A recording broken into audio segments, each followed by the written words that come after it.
Are you ready? You may begin. Good morning. I am Alex Mental, and our delegation is honored to represent our beautiful city. El Paso is a city that shines because the people that live in the city rise up to any challenges that comes our way. We are a united community that embraces all, and today we welcome you to El Paso.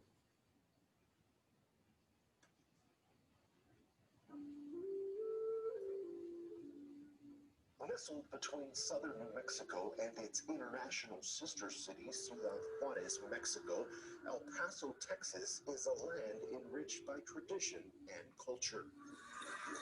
It's a welcoming place, from its Native American tribe, the Tiguas, to Spanish settlers, from early American pioneers to most recently a record number of asylum seekers. Most are families and unaccompanied minors. With a 340% increase in migrants seeking refuge, community and faith-based organizations and cadres of volunteers from agencies like Annunciation House provided resources, including food, shelter, and medical care. Then on August 3rd, 2019, an act of terrorism shook the El Paso community as a gunman opened fire at a busy local store.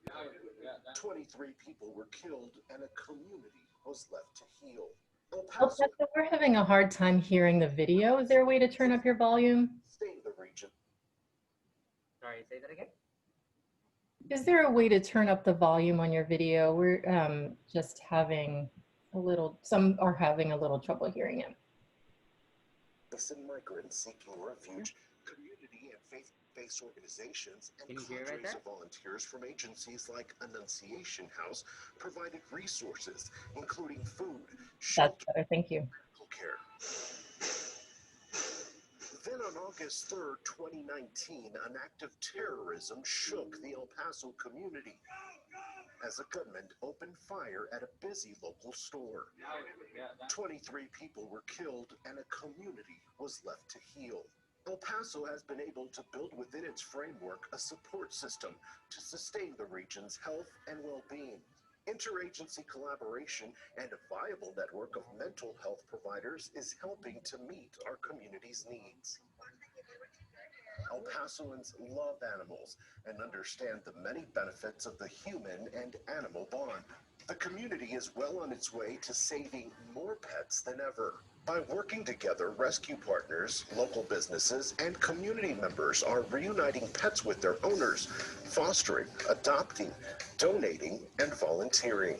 Our Trap, Neuter, Return program has helped to significantly reduce the number of unwanted pets in our city. We care, we serve, we foster goodwill, and we welcome you to see what it means to be El Paso strong and El Paso, the city that shines.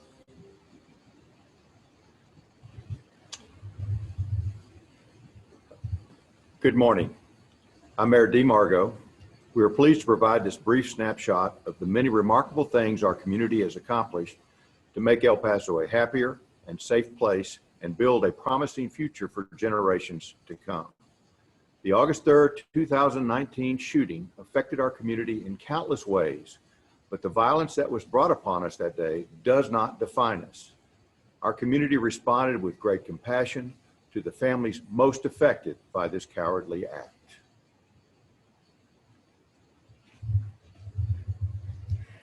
Today, we stand firm in our resolve in addressing the COVID-19 public health crisis. El Paso, with the rest of the country, faces a new status quo, containing a virus that causes much harm to our community. As we fight for our community's health, we're determined to overcome this pandemic by helping one another. The El Paso community has always shown kindness, especially during hard times, as was evident during the humanitarian crisis at the US-Mexican border last year. Thank you. I'm Isabel Mullins, parishioner at St. Ignatius Catholic Church. The spring and summer of 2019 were like no other, as over 152,000 Central American asylum seekers trekked across Mexico to the El Paso ports of entry. They came hungry and hopeful for a better future. El Paso became the focal point of this crisis, and after being processed by U.S. Customs and Border Protection, asylum seekers were dropped off in the downtown El Paso area with very little direction, and they did not know where their next meal would come from or where they and their children would be sleeping that night. I am Margaret Torres from St. Ignatius Church. St. Ignatius is one of many hospitality sites that coordinated with Annunciation House to serve our brothers and sisters. Tens of thousands of El Pasoans from all walks of life, including lawyers, doctors, teachers, retail clerks, military personnel, and families, all came together to create a caring and peaceful environment. Through these efforts, asylum seekers received medical attention, food, clothing, and a place to sleep as they awaited the next step of their journey. El Paso is a community filled with kindness, as demonstrated in the many volunteers that work tirelessly to serve those in need with dignity and compassion.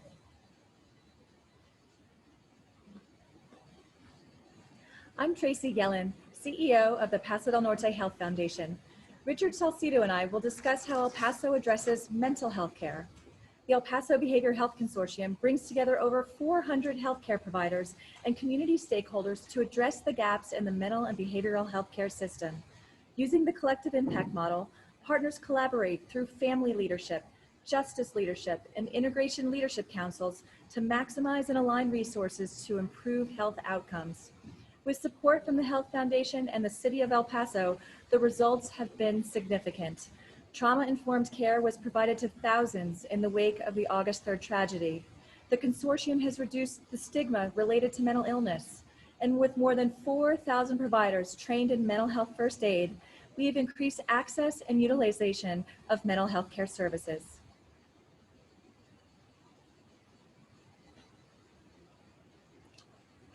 I'm Richard Salcido, CEO at Family Service of El Paso.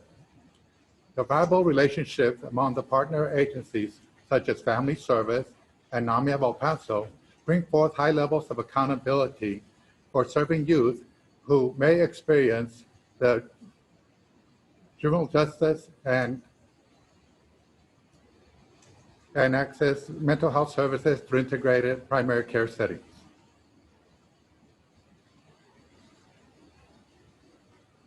As you can see, El Paso understands the power of a community, and this is no different when it comes to the families and the pets of the borderland. I am Paula Powell, Director of City Animal Services. The community, including local businesses, civic organizations, city and county departments, various government entities, the many animal rescue groups, and everyday citizens come together to help families and their pets. Last year alone, this community saved over 22,000 pets, when less than 5 years ago, that many were dying in our shelter. We do not consider ourselves just an animal shelter, but a community resource hub that saves and protects important family members. Each person, each business, and each rescue play valuable roles in this important endeavor. One of those is the Animal Rescue League.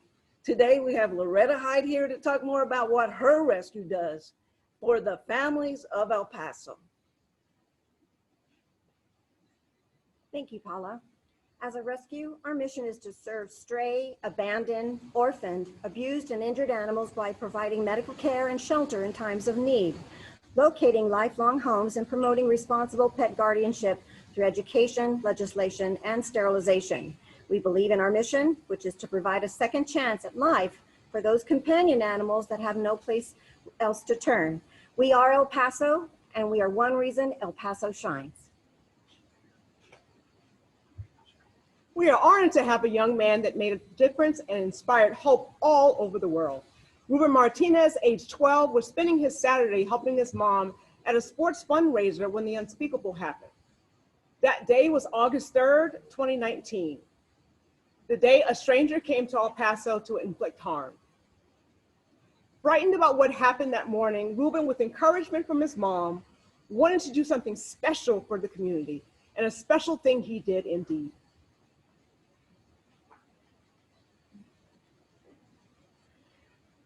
Hello everyone, I am Ruben Martinez. I created the El Paso 22 Acts of Kindness Challenge because I wanted to inspire people to be kind to others by doing nice things, volunteering for a good cause, giving to a nonprofit organization, or buying lunch for someone.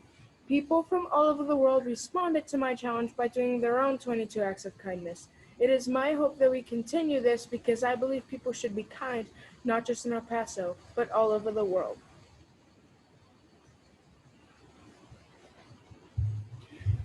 We thank you all for your time and consideration.